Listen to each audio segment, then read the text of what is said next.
Today, we're going to figure out the difference between onion and garlic plants and how to tell them apart in the garden.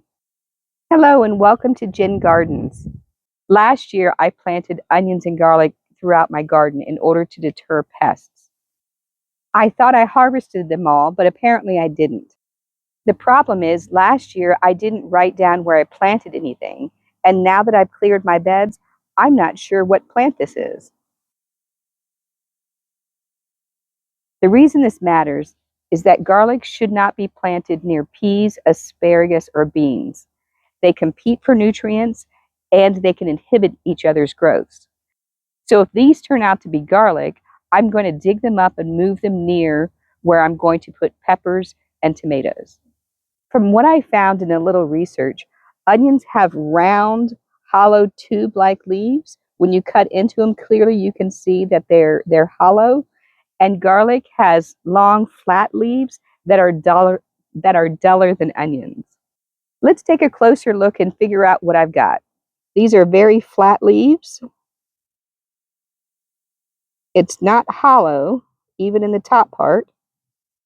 So this has to be garlic. Unfortunately, it's right here by my asparagus, so it will have to be moved. This plant appears to be an onion.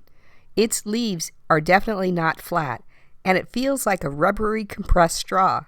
When I squeeze it on the side of the leaf, I can feel it's tubular and hollow inside. So this plant is definitely onion.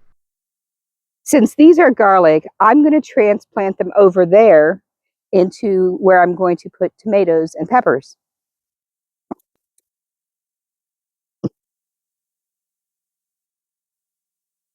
Space the garlic bulbs out when you plant them. Cover them up gently and give them a good water when you're done.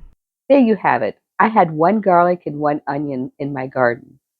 I successfully moved the garlic to somewhere else, and so they'll be more beneficial to the peppers and tomatoes that I'll be planting shortly. Thank you so much. I hope you've enjoyed this video. Please click like and subscribe and follow my channel, Jen Gardens, so you can see other videos on gardening and gardening tips.